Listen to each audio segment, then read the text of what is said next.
He lost all the independent voters. Young women said F you to MAGA. The rest of us, the Browns, who helped these centrists, whatever you want to call them, get double-digit victories. Somebody starts speaking about the economy. That's what Mamdani did. Look at Mamdani's coalition. Like you said, it wasn't white people. It was everybody else. The everybody else is where history is made. That's the margin. That's how you win that big in Virginia. But we can't return the favor of what Donald Trump did by dismissing or not acting like it's the main issue, because it is the main issue. We're never seen as the Rust Belt. When it's the Rust Belt, they don't include us, even though we live there and work there. We're not real Americans. We're not heartland Americans, right?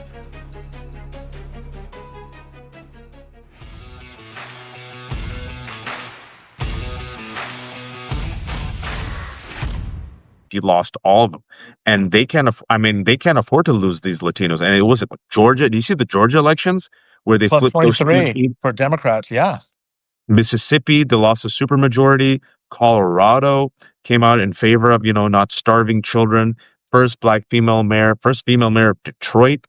Oh, sorry, you all got me doing numbers with Mike. Mike is exhausted. I'm exhausted. I'm coming to you again from the SFO airport lounge cubicle, which I'm holding on to with dear life as my flight has been delayed forever. It's just been it's first world problems, but it was a journey from hell, Mike. My Uber driver left me, but then another Uber driver came, nice guy, and I missed my flight by 1 minute. By 1 minute. But you know what? I was telling Danielle. Was this the comment? Were you out here for the Commonwealth Club event? Yeah. With Gil, my buddy Gil. Yeah. Yeah. It was last night. Go? Yeah, Gil, I've known him since we were kids together. He's a good dude. Great dude. Oh, what a small world. Yeah. So I was here in my hometown of the Bay Area because we did a Commonwealth Club talk last night, how to fight fascism with humor, hope, and hummus. And my moderator was Gil Duran, who's been on the show many times, and I met him in person. And right before we got on stage, Mamdani's victory was announced, the trifecta was announced, and we're in California right now. So Gil and I were talking, and we're like, bro, it's going to go 60-40. And it ended up being 65-35 for Prop 50. Yeah. Then throughout the night, and now today, as I'm sitting here without any sleep, but it's all good. We've been going over all the data. And last night, folks, and the reason I have Mike on, I'm so happy he joined. Mike Madrid, folks, he's been following specifically, not exclusively, Latino trends for 30 years. He loves the numbers. He loves the data. He's the co-founder of the Lincoln Project. And I've had him on. I think this might be the third or fourth time Mike has had on. So I owe you and Gil a left hook cup or mug or jacket. But Mike said, couple months ago, he said, listen, Latino voters, people don't understand them. First of all, it's not homogeneous. They're Latino voters, not a Latino voter. They're Latino blocks, not a Latino bloc. And what Mike said is, watch, if Donald Trump overreaches on immigration and ICE, and if he Fs up the economy, Mike predicted that Latino voters would go back to the 2016 numbers. So I was looking at the crosstabs last night, and I'm looking at all the crosstabs today. And the crosstabs tell a very interesting story. And these Latino voters, from what I see, Mike, they've gone back to 2016 numbers. Donald Trump lost all the young voters who came from him. He lost all the independent voters. Young women said F you to MAGA. Young men came out for Mamdani. And folks, I know you don't like hearing this, but Democrats can't win without people of color, Latinos, Black people, and Asians, because a majority of white voters, Mike, I saw the numbers. They didn't go for Mamdani. They didn't go for Spanberger. They didn't go for Cheryl. It was the rest of us, the Browns, who helped these centrists, whatever you want to call them, get double-digit victories. But I yield the floor to you. Your takeaway. Brother, you just nailed it all. I mean, that was like a Tetris right there. You hit it all. Look. The big takeaway is the return of all of these voters to the coalition can be viewed as giving Democrats a second look, which I think is accurate. But I think what is more accurate is this is the rejection of Donald Trump. Overtly, all of the polling, all the exit polling was showing by a wide margin, for whatever your rationale was, this is about Trump's overreach, anti-Trump stuff on the economy, foreign policy, nativism, racism, all of it. Like this, people just had it. The turnout was extremely robust. And it wasn't just in New Jersey and Virginia, places like California, which normally we've got a kind of a turnout problem in a special election like this, because this was a special election with one proposition question, Yep. had a very, very strong turnout. All of those counties that had shifted to the right have all gone back not to 2020 numbers, but to 2016 numbers, as you and I talked about before. And that's really important because it shows that this is not. I have been so frustrated because you hear a lot of these conservative pollsters and commentators talking about a racial realignment, or this new MAGA Trump coalition pounding their chests like he won this massive landslide and had an Obama style realignment with this victory that he had in 2024. None of that was true. There was no evidence showing that that was true. So what is true? What is true is that you have these voters, younger voters, more male, less college educated, more brown, who are saying, I'm not buying any of what y'all are selling until, and we talked about this before, somebody starts speaking about the economy. That's what Mamdani did. Look at Mamdani's coalition. Like you said, it wasn't white people, it was everybody else. The everybody else is where history is made. That's the margin. That's how you win that big in Virginia. That's how you win that big in New Jersey. That's how you hit 65 in California. It's the non-white vote. It's not a small niche anymore, Was. It's not. It is the determining factor in all of these elections. So Democrats do have some work to do. I mean, this is a day of celebration. It's a day of hope, by the way, because it means that people are paying attention, that they're not being fully consumed by the right-wing media, that they're not so blind that they can't see the price of gas, the price of eggs, the unaffordability, along with all the craziness and the Great Gatsby-themed ballroom events that are happening while we're struggling as a people. They get it. They're seeing it. But we can't return the favor of what Donald Trump did by dismissing or not acting like it's the main issue, because it is the main issue. A lot to unpack, and we'll get to the economy, and we'll get to Trump, and we'll get to Israel, all these talking points. Because look at what Thomas Massey and Marjorie Taylor Greene are talking about, folks. I pay attention. We'll get to that in a second. But I want to stay on these numbers real quick, right? Because I think also what this election showed is neoliberalism failed. It's gone. Schumer and Jeffries made the wrong bet. They think they're leaders. They're not going to be leading this. Milk toast, you know what I mean? Milk toast democratic centrism, it's in the rearview mirror. And if the Democrats and the establishment fail to see it, it's because they're choosing not to see it, because it makes them uncomfortable. What Mamdani won with, in addition to affordability, in addition to old school shoe leather type of, go and knock on every single door type of politics, was he did not throw anyone under the bus either. Like you and me, he's a person of color, so you could not run away from race. He's an immigrant. Like you and me, he's a son of immigrants. He didn't throw immigrants under the bus, right? He didn't throw LGBTQ under the bus. He didn't throw workers under the bus. He didn't throw Muslims under the bus. He didn't throw Arabs under the bus. He said, all of you, you're all part of my coalition. Whether you agree with me or not, I think we all agree we should have affordability. I'm not going to kiss ass with the oligarchy. I'm not going to kiss ass to billionaires, but I'll work with them if they want to work with me. I'm not going to kiss ass to Benjamin Netanyahu. Yes, Israel's occupying. Yes, there's a genocide. I want to ban Palestinians. I also want to ban Jews. I'm going to run on this. This is what I stand for. And win or lose, so be it. He was a distant number two, Mike, when I interviewed him 9 months ago. Distant number two. The same platform then, his same platform now, and he got 2 million people to come out and vote, the biggest turnout since 1969. But I really do want to focus on this issue of the us, the Browns, the others. You said the others, and we are always dehumanized. We are never included, Mike. Let's just cut the bullshit today, right? Let's cut the bullshit and drink some chai with the worst racist tears as our sugar. We're never seen as the Rust Belt. When it's the Rust Belt, they don't include us, even though we live there and work there. We're not real Americans. We're not heartland Americans, right? We're not American as apple pie. All of that is synonym for white. And Yeah. white voters, yet again, God bless you for the 45%. I see you. I know you're here. Thank you. But you still see the establishment chasing that mythical white centrist voter that says, no, I've been with Republicans ever since you made the decision of passing the Civil Rights Act. Lyndon B. Johnson called it, and white women have only gone as a majority for Democrats twice, once for Lyndon B. Johnson, once for Clinton. Ever since then, Mike, if you're lucky to get 45% of the whites like Obama did, that's the win. But it's the rest of us who make up your coalition, and you can abandon us. Your take on that?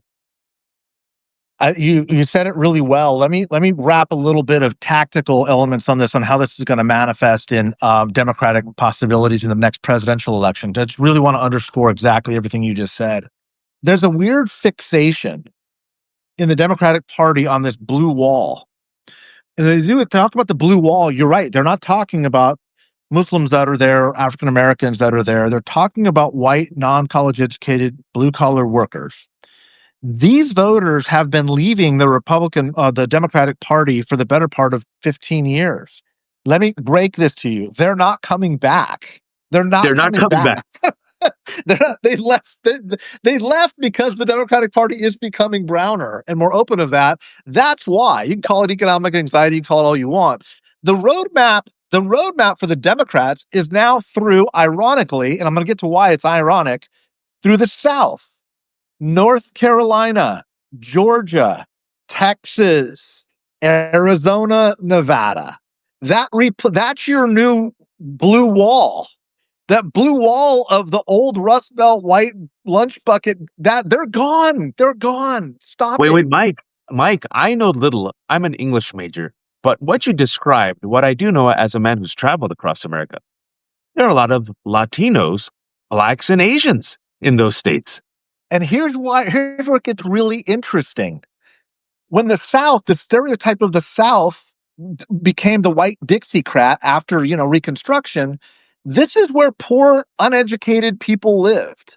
The wealthy, high-tech railroad and stuff was north. The Rust Belt wasn't rusty then. That was railroad. It was steel. It was the economy. That's changed now. The economic growth in Georgia or in Charlotte, North Carolina, or Austin, Texas, or Phoenix, Maricopa County, that's all high-skilled worker. A lot of upwardly mobile Asian immigrants. A lot of upwardly mobile African American. The suburbs around Georgia are the most highly educated, diverse suburbs anywhere in the country. So when you have a higher tech, highly skilled workforce, largely immigrant driven, by the way, the attitudes about the future and the confidence economically changes, which is why they're becoming more progressive in their politics. What's dying? That old North Rust Belt machinery. That's why these people aren't coming back. Nobody's picking up their high-tech company and moving to Cleveland or Wheeling, West Virginia. No disparaging to those folks. I get it. They're hurting and they deserve our sympathy and our policies to make it work. But they're not changing their political attitudes about what's causing these problems. It's why we see the Confederate flag waving north of the Mason-Dixon line now more than you see it down in the Atlanta, Georgia suburbs. That's what's changed, is the correlation between education, the immigrant aspiration, and this broader, not exclusively white coalition. That is the future. That is where the future of the Democratic Party is going to be. And they've got to get past this notion that somehow they're going to win back Rust Belt or white Southern non-college educated voters. It ain't going to happen. It hasn't happened in 20 years. There's a whole new emergent group of voters you're not paying attention to. Let's go from south to north. Georgia. It's a big election that not enough people are talking about. In an upset, two Democrats ousted two Republicans on Georgia's utility board. Talk to us about why this is a big bellwether and goes to the point that you're talking about. It's a Democrat. Let me say, I still can't believe this. Democrats won by plus 23-point swing in Georgia. 23, like that's jaw dropping. So when you start to see a more competitive, and by the way, this was really evident in the 2020 campaign when on the Lincoln Project, we took all of our money out of Florida, saying Florida's gone, but Georgia's gettable. And everybody says, you're crazy, Madrid. We're not going to do that. And I was like, we're going to do that. The reason why is this trend line has been moving more purple for about 15 years. And the way states move into contention isn't just in one battleground moment or one campaign, it's percentage by percentage over time. These states in the South, Georgia being the main one, is becoming a bluer state. Okay? North Carolina meets that exact same criteria, as does Texas. Texas is a little bit choppier, and I've been a little bit critical of Texas. Arizona certainly meets that criteria. You add Nevada, Arizona, Georgia, North Carolina, I'm you're glad you mentioned North starting Carolina. you're starting to replace that blue wall, and the blue wall is the Sun Belt now. So the party's going to have to really think a lot differently about what it means to be minority, because it's always like, oh yeah, this is, we need to get back to the old, you know, get those Reagan Democrats back. They're gone. They're either dead or they're gone. Like, that was a long time ago, and it's a very beltway way of looking at their old maps, thinking that you can win the way you did in the mid 1980s or late 80s, early 90s in Clinton's case. And they've got to just readjust their complete orientation and thinking, because they're not going to get those voters back. They can't lose middle class voters of color anymore. They've got to stop now. This needs to be an inflection point. And my hope is they'll learn the lesson of last night and say, Trump stepped on his own whatever and gave us Absolutely. a new opportunity to re-engage and learn the lesson. And if they're able to do that, then yeah, we can get rid of this scourge of Trumpism once and for all. And they overreached. They overreached on so many issues, on immigration, on the economy. Now we've gone to Georgia. Let's go to Virginia, where my home state is California, but I married up, so I'm in Virginia. And what I said, Mike, and I've actually been pretty accurate so far in 13 years in Virginia, right? With Youngkin, I remember when people were like, "Oh, he's going to lose," and McAuliffe has it in the bag. I'm like, nah, I think he's going to take it by 2 points. People are underestimating this attack on LGBTQ and woke and teen parental rights. You don't know the suburban voters, and sadly, he won by 2 points. What I was saying was, even though, and I think this is important, Virginia is just an amazing test case example where every county shifted blue. There's still red counties, but this election, every county shifted blue. Every You one of them. took, you took what, 64 seats in the House? 64. Yeah. 60 would have been a stretch, Waj. For Democrats, everyone's like, I don't think he can get to 60. That would be a crazy night. They hit 64. They did 64, and they took the trifecta. And this is where I think it's fascinating. The trifecta. Spanberger wins by double digits. Ghazala Hashmi, I forget one, wins by 7 or 8. The lieutenant governor, she was expected to win. Attorney General. Month ago, Jay Jones was dead in the water. Miyares was up 3 to 4 points. Jay Jones, they said he destroyed himself. He was so stupid. How could he send that text when he was a state legislator? A dumb text to a Republican. Republicans ain't your friends. And then a few things happened. And even 2 days ago, Miyares was still up. Miyares was supposed to win. This was his election to lose. There was a government shutdown. And I've been telling folks, the Left Hook viewers, because I'm in Virginia, that, man, this government shutdown is really hurting people. I mean, you all have no idea. These government employees I'm talking to, contractors in the DMV area, so many people are dependent upon the federal government. They have no paycheck. Donald Trump now is saying, allegedly, you saw the reports that he won't even give them back pay. There's lines around food banks, and people are really struggling. And I said, this might do it. People are underestimating these Republicans with their callous disregard, with their cruelty, with their arrogance, with their power. They're so locked in their bubble, throwing the Great Gatsby party as the government shut down, literally having women in champagne glasses as people are lining up at food banks, and SNAP is not about to be funded. This could do it. This could shift it, and I thought Jay Jones would eke it with a 1-point win. And it seems, if you have the numbers, Mike, he won by larger than one. He eked out not just a 1-point win. What was it, like a 6-point turnaround? 6 points. Yeah, and he actually got more votes than Kamala Harris did. Wow. Yeah, okay. That's to show you how significant the enthusiasm gap was.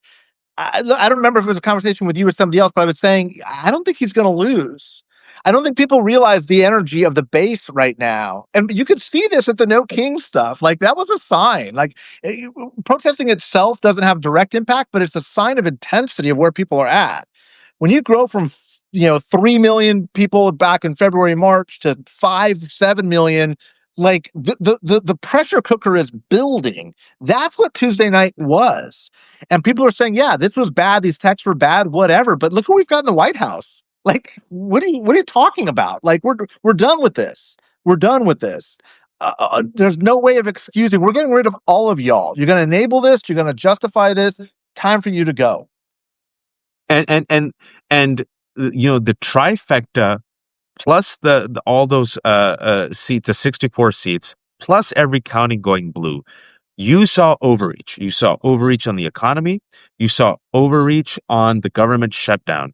And you're also seeing now overreach on ICE because CNN and all these people, they interviewed all these folks, and Stephen Miller, the white nationalist, has quote tweeted and said, "This is what immigration look," because they saw like a hijabi woman and a black woman talk about the government shutdown and how it did so much damage. And you saw Stephen Miller say, see, this is what immigration has brought, right? There, and even now they can't stop on being anti-immigrant and racist. Even after losing, they're doubling down on the racism and anti-immigrant.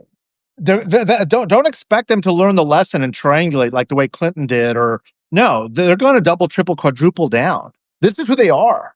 This is who they are. This is what they believe. This is who they talk to. And I hate to say it, but that's that in practical terms, that's what keeps the anti-Trump coalition just as energized. I would argue more energized.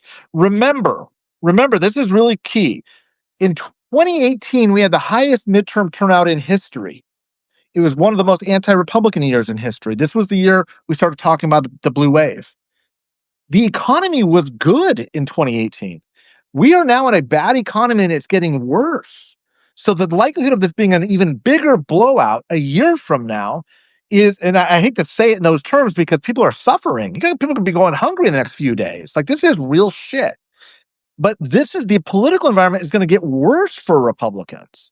Yep. And they're already seeing the size of this coalition, this anti-Trump coalition, reconstitute itself with energy. It's only going to get bigger and more significant. And now let's go to New York and break down New York. It's so interesting. New York, it was black folks. Well, Jersey, actually. Let's do a pit stop in Jersey. I was told, Mike, it's a tight race. I was told, Mike, the blacks aren't going to go. The black voters, the blacks aren't going to go for Mickey Sherrill. Can you tell what happened? Can you break down what actually happened? Well, again, you can't dismiss just how much roundly rejecting Trump was driving all of these broad coalitions. There was something for everybody to hate, but that rage against it is the central thematic. But when you're seeing 40-point swings with young men, black voters coming back into the fold, higher turnouts, huge. The swings in Passaic County, which is a 43% Hispanic county, moving plus 18 Trump to plus 23 Sherrill. Like, that's a 40-point massive, like, that's an unspeakable shift. It's huge. Again, it's all the way back to 2016. I lost your audio. Oh, I'm sorry. Can you hear me now? Yeah, but you said that's an unspeakable shift, and we lost the last sentence. It's unspeakable. It's just an unfathomable level of movement. We don't see that in politics very often. You just don't. And you also in Edison, a friend of mine. I wish I could share you this text. It's a South Asian friend of mine from Edison, New Jersey, just texted me the two maps showing me the shift where a lot of Indian Americans who voted for Trump in 2024 and how they shifted hardcore for Cheryl, and he said his analysis was these are the Indian Americans who voted for Trump, who wanted their tax cuts, and who support Modi and this Hindu fascism in India, and they thought they'd be fine, and they realized, oh shit, this is now hurting me and my bottom line, and they hate me with the racism and the ICE raids. And he said, I'll just say, he said, unki gaand phatki, which I wish I could translate it. It's such a beautiful phrase. Gaand phatki means their anus has exploded. And you always say that, in South Asia. Gaand phatki is like when your butt, like when it's now the shoe has hit your butt.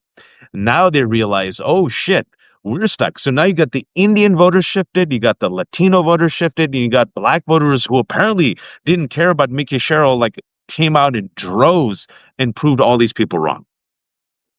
Yeah, but I do want to underscore one point here, and I do believe this. If Donald Trump had just gone golfing when he won election and not messed with the tariffs, inherited the economy that was recovering, and not done this crazy ICE raid deportation shit, he would probably be sitting at a 55% approval rating right now, and this night would have been very different. He's Okay. instead at 37 to 39. Yeah, he's at January 6th levels. I mean, it's bad, and like I said, it's very likely going to get worse. And I'll say this: I'll make another prediction the same way I did that kind of panned out. Waj, you're hearing it here first on the left hook. Mm, There's a very real possibility that he starts to get below 35. Now, wow. when you get below, that's very significant. It doesn't sound like much, another 2 points, but if he gets under 35 by the first quarter in spring of next year because the economy's headed into a recession, that's deep MAGA bone. That's cutting into the MAGA bone. You're now like people at rallies are saying this is bullshit. This is not right. So that's why that focus, that discipline is so key and it's so critical. Where they're heading, I know there was a big huddle with Trump and the Senate leadership, Republicans, on what to do about this shutdown. Like you're seeing it right now with air traffic controllers, right? People SNAP benefits, or people can start going FFO, my hungry. flight's delayed, man. Everyone warned me. Yeah, They said, your flight's going to be delayed while I'm sitting here. yeah. I mean, that shuts the economy down. And so we haven't even started to feel that yet. Like November 1, a couple days ago, that's when it begins. Now, what we've learned, unfortunately, in shutdown politics is the first 30 days, nobody notices anything. Now, after 30 days, every day gets exponentially worse. So they've just seen how bad it's going to be politically. Every day it's going to start compounding and getting worse. They've got to find a way to get out of this. And Will they? also, we still haven't talked about the big, beautiful bill and the cuts to Medicaid that are coming in 2026. And that is going to be a massive issue because healthcare and healthcare costs, you're going to start seeing it rocket to the top of people's concerns and issues. And that affects everybody, brother. That's everybody now. It's That, not just, that to me is going to be a massive inflection point in American politics. That to me, my prediction, I hope I'm wrong, is going to be a radicalization moment. And that is where MAGA is going to be eaten by its own base. There are 400 million guns in this country. I hope I'm wrong about this, folks. 400 million guns in this country. Luigi Mangione was radicalized allegedly over healthcare costs. When people see their loved ones die because they couldn't afford insulin, because they couldn't get a surgery, because they got rejected by health insurance companies, because rural hospitals, rural nursing homes are going to be shut down. Once you're going to see people die because of all of a sudden, literally, they couldn't get access to healthcare, and they can't afford a healthcare because a healthcare now is a third of their budget. Mike, I know this country, man. I'm worried. there's something about being the people we are with the backgrounds that we've had, the color of our skin, the cultures that we grew up in, that makes you sort of an outside observer. So when you say like you could feel it on the ground with Youngkin in Virginia, and you knew that that was happening despite what the polling was saying, I know the feeling, brother. I've seen it too. You have to be extra sensitive to be paying attention to what's going on around you at all times because it's telling you something. And if you're not in tune with it, you just miss it. So you look at the polls and say, here's what's going on. You can feel this stuff when when living in this body and these skins for this long. So I totally agree with you. Yeah. I mean, yeah. Yeah, yeah. I hope we're wrong. And folks, I I was wrong twice, and I own it. I was wrong in 2016. I thought I was on the ground in Maine covering the Trump election. I saw every type of white person come out for Trump: rich whites, educated whites, suburban whites, whites from Canada. And that's when I came home, and Mike and I told my wife it might be a lot closer. I still thought she'd pull it out. It was a wonky election. She lost by a Hitler mustache hair. 2024, Mike. I deluded myself into thinking, I just had a little bit. I said it yesterday to Gil yesterday at Commonwealth Club. I didn't think my dumbass country would be that dumb. And my country said, hold my Diet Coke. My prediction was the exact opposite. I thought she'd win by 1.5 points and exact opposite of what happened. I said she'd take it by 1.5 and 310. And this country said, hold my Diet Coke. And I'm like, F. I got 2020 right. I called it. I said, he's going to take five. I told everyone, if you all remember, I said, calm down, relax, exhale. He's going to flip these 5 states. Youngkin, if you're on the ground in Virginia, you feel it, right? Just like when you're on the ground, you just know. You talk to people, you drive around. That's why I saw it. The trifecta was coming, and just talking to people, man. Mike in Virginia, there's desperation that I haven't seen in my 13 years of living there.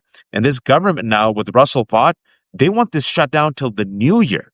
So now you're seeing a civil war erupting in MAGA. I want to talk to you about that civil war. But now there's a civil war happening with the shutdown because now MAGA is like, oh shit, they won't say it publicly. Mike Johnson came out and says the Democrats are weak. It's the Democrats are losing. He's just bullshitting. He saw the numbers. And these Republicans know if this government shutdown increases, the trade war increases, oh my God, this is unsustainable. And now you have that intersecting with the cruelty of the Russell Vought and the Stephen Millers. How do you think that's going to play out? Well, let me back up and explore something because you're saying something really important that I think people need to really pay attention to and kind of breathe in a little bit. You are absolutely right. As this becomes more real, as the shutdown becomes more real, people are going to start dying. You're talking about death and starvation and hunger. Okay, that's not hyperbole. This is real. People are reliant for their daily existence on a lot of these programs. But remember, the MAGA cult went through COVID seeing their families die and Yeah. still were blaming it on the Chinese. Never doubt the power of blaming the other for something. The reason I bring that up is because even though this MAGA cult has demonstrated a propensity to find a boogeyman, it's not going to be able to do that with the shutdown in the economy. People know it, they see it, they feel it, and he's not going to be able to blame Biden. Every day that goes further and further away from the Biden economy. By the way, the White House was putting out stuff today and yesterday blaming the Biden budget, the Biden economy. This is still the Biden budget, trying to blame Joe Biden for people's economic concerns right now. It's not working, but they're going to try it. I mean, they do it all the time. They're going to be blaming Hunter Biden probably for the economy in just a little bit. So I did want to bring that up. But No, but you know what we said, Mike, last time, and I think you yeah, agreed with me. Yeah, I had a conversation with you about this. The right wing is very good at culture wars, manufacturing crisis. So you can blame the transgender. You can talk about Bad Bunny. You can lie about climate change. You can lie about vaccines. You can't lie to people about what's in their wallet, Mike. You can't exactly. lie to people about their bills. You can't lie to people about grocery prices. You can try, but they know what's in their wallet. They That's feel it. it. So you can tell people the economy is great. No, man. I just paid $120 for groceries that usually cost $80. The economy is great. I can't afford beef. The economy is great. Friggin' prices are up. My wages are stagnant. What are you talking about? And it causes more rage. You're lying to me about the economy. That's exactly it, and that was why I wanted to kind of back up a little bit. I'll jump into the question about Russell Vogt, but I do want people to remember that is even though this cult has a tremendous capacity for self denial of believing of the lie, even when it means death to a million Americans died of COVID, and they'll still act like it was all a big hoax. That capacity does have limits, and the limits are, as we mentioned, their day-to-day experience on feeding themselves and paying the rent. When you can't do it, you can't blame the Chinese for that. You can't blame the undocumented immigrant for that. You can't blame the Muslims for that. You can't blame the trans for that. Like they own that. So that's coming. And I think that's important. But to the bigger point, because it's a cult and because it's not acting like a party, the civil war that is building is not really ideological. It has a lot more to do with the cult of personality and the power brokers within this Trump power structure. And when Trump is gone, and at some point on whatever fashion that manifests, he will be gone, the chances of this devolving into a traditional center right split are basically nil. Mm, It's going to atomize like a yep. like a car windshield that just cracks into a gazillion pieces. That's what's going to happen, where each influencer on social media is going to start having their own constituency with their own weird conspiracy theories, with no glue holding any of this together, because the only glue is Donald Trump. And without Donald Trump, it literally has nothing. And those fissures are starting to become cracks, which is why you're seeing Marjorie Taylor Greene behaving the way that she is. Why there's a fight between Tucker Carlson and and Shapiro, and Nick Fuentes has been introduced from off stage. None of this fits a traditional ideological, healthy, functional debate in a party. It's all a power game based off of networks, which is like a big eighth grade social media fight in middle school. And that's not going to end well. It's not sustainable. Without the glue, it all just shatters. And you see the fissure points happening in real time. Nick Fuentes, Tucker Carlson versus Ben Shapiro, Laura Loomer. Marjorie Yeah. Taylor Greene and Thomas Massey, who are still freaks, by the way, but realize where the wind is blowing and are shifting on two major issues to court the base. They're shifting on an economic populist issue where she's blaming Mike Johnson and Republicans for the shutdown. And furthermore, she says the economy is unsustainable. And she's also now saying we can't support a genocide. And the third pillar is Epstein files, release the Epstein files. So you're seeing Thomas Massey, Marjorie Taylor Greene, seeing where the wind is shifting. Maybe we can win over independents, win over some of these people who hate the Democratic Party. It's very smart politics what they're doing. Pay attention to them, folks. I don't take them for granted. She sees where the wind is blowing. She's still the same freak. Don't forget, she's still the same freak, but she is willing to break on the economy, on Epstein, and on Netanyahu and Israel. And they're going now for a message of affordability. Shamelessly, I don't know if you saw today, Vivek Ramaswamy and everyone else is like, we got to talk about affordability. So going back to the economy, and now we're going to land in New York. Mamdani, tell us what the numbers show, why he won, and why he won over Latinos, Asians, Black folks, others when it came to religious categories, and just enough white folks. Not the majority of whites, sadly, folks, not the majority of them, but just enough. So the Democratic Party, to understand what's happening in the Democratic Party, is it is transforming too, not in the way that the Republican Party is. The Republican Party has devolved into kind of a post-ideological cult. There's no belief system. It's all fealty to the leader. The struggle in the Democratic Party is between the establishment, the people that are running the institutions, the leadership in the party. There's a generational component to it for sure, but also the wing where there are ideas and solutions being proposed. That's where the energy in the party is at. Now, you saw victories broadly in the Democratic coalition last night. It could run from a Spanberger, who's much more centrist, to Mamdani in New York, who's a Democratic socialist. All of them had very big victories. But to impose like this ideological litmus test or policy litmus test, to me, is kind of madness. Like, I'm not involved in Democratic Party politics. I'm much more of an objective observer looking back, but going like, that's a healthy sign of debate, and it's what a political party's job is to do. Have a good, aggressive fight over policy. But what you're really only seeing one wing of the party offering policies that are different. The rest is a status quo for the sake of the status quo. And let me explain why that's happening a little bit. There you go.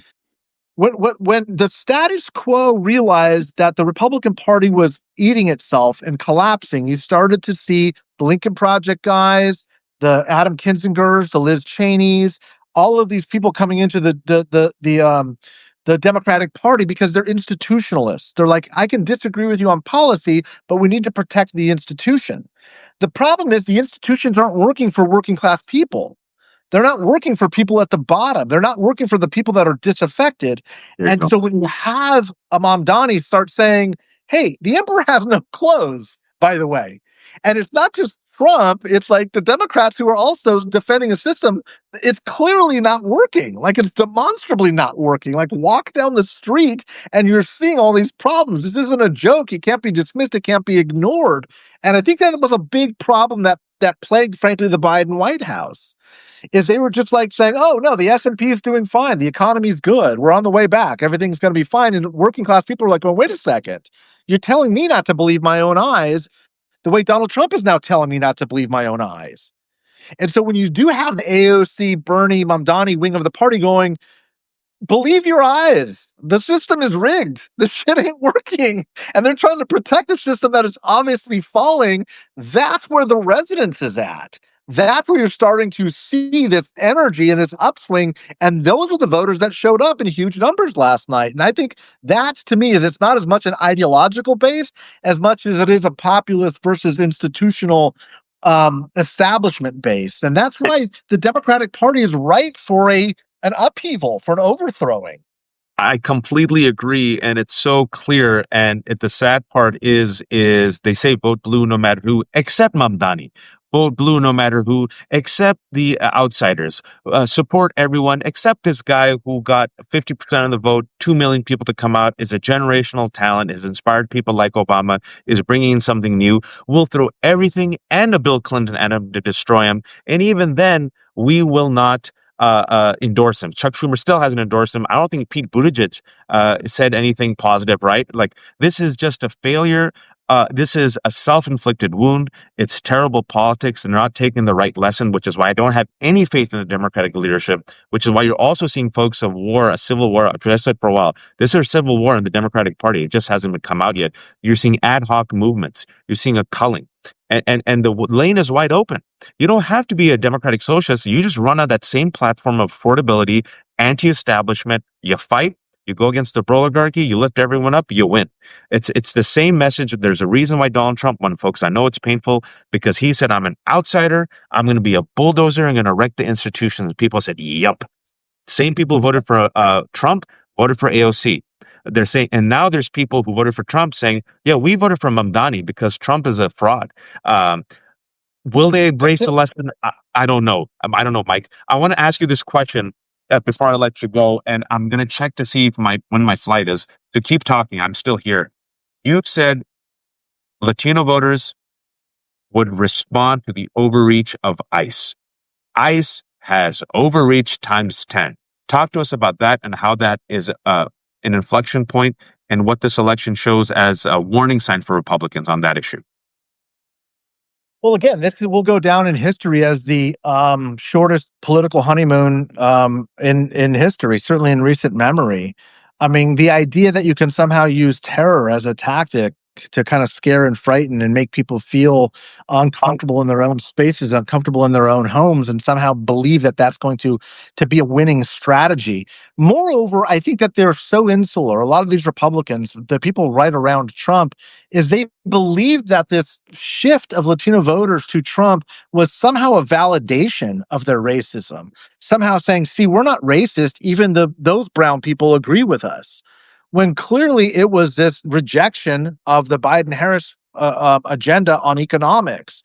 The fact that they weren't able to see something so obvious, or maybe it's because they are so deeply racist that they can't see anything other than that, I think leads them to believe that the more egregious the crackdowns, the more violent you rip a child from their mother's arms, the more heinous the action is, the more cruel you are, the more you're somehow going to win these voters over. I think is a very real belief system in these people. Again, it's not just in the most inner sanctum of Trumpism, although Stephen Miller and those folks. It seeped down into the voter base. I mean, that's just the party has become this grotesquerie of what it of it's a shameful period in American history. And I think the Republicans have overreached. I think this is the weakness of MAGA and Trump. I agree with you. I think the number is going to go to 35, folks. The sad part is the hurt had just started. We're in a recession without people admitting it. We haven't even talked about Big Beautiful Bill and the permanent tax cuts, the gutting of Medicaid. The damage has been generational. We're in it, and people are going to feel it. And my fear is that Trump knows it and Republicans know it, and they're going to go all out. They're going to go all out for the Insurrection Act and martial law. I will not put it past them. If you think I'm crazy, folks, you're not listening. Pay attention to the evidence of your ears and your eyes, where Pam Bondi, Stephen Miller invoked it, and Donald Trump, when he was asked about it, didn't reject using the Insurrection Act. He also didn't reject pardoning Ghislaine Maxwell. That's how desperate they are to not release the Epstein files. Adelita Grijalva, it's been 5 weeks now, still has been sworn in. Russell Vought, his own quote was he wanted workers to experience trauma. So he's perfectly fine never reopening the government. What does he care? They got their tax cuts. They got Doge in there, got all of our private information. They got the big beautiful bill. They have ICE out on the streets. And now they have the ballroom/bunker. So don't put it past them, folks. And you should demand more and expect more from your politician. And what yesterday showed us is that the majority is pissed, but they want a fighter, they want accountability, and they want reform. And they want someone to take on the oligarchy. They want someone to take out the 1%. I don't think the Democratic leadership is there, Mike. I don't. And I think the Democratic leadership is in for a rude reckoning and awakening.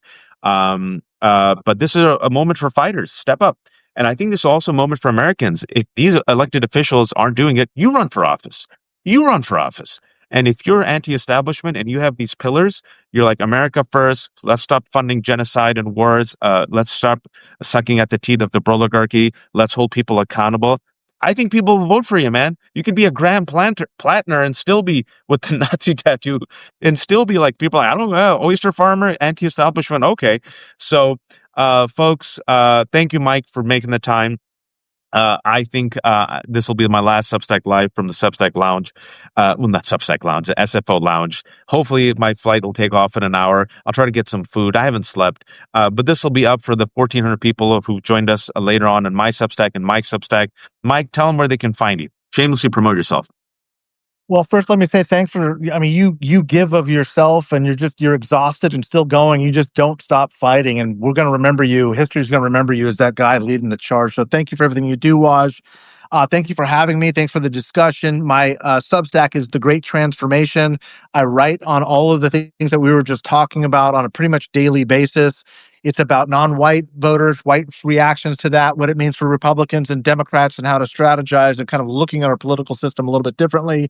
So if you have found it interesting, come on over, join the community too. It's a broader extension of what Waj is doing. Again, big fan. And thank you so much for having me, buddy. Travel safely, hydrate, feed yourself, and get some sleep, man. I don't know when you sleep. You're the hardest working guy I know. So thank you for No. You know what? It's first world problems. Our parents, our ancestors worked much harder. There's a lot of people right now working much harder just to stay broke. So I have a very privileged life. I find myself to be very, very lucky to do what I do. The fact that I can somehow subsidize my life doing this and feed my children. My children are still alive. Who would have thought? And my cats are still alive. It's hard out here being an independent, as you know. But somehow, it's the great community that makes it work. So, folks, if you're watching, subscribe to Mike's Substack, become a paid subscriber. And if you can't, subscribe to Left Hook. As you all know, there's no paywalls. I've deliberately kept everything for free. But if you can become a paid subscriber, folks, it goes a very long way. Literally help subsidize all this work. Thank you all for watching. Be kind, be informed, and don't be a fascist. Thanks, Mike. Thanks, Waj.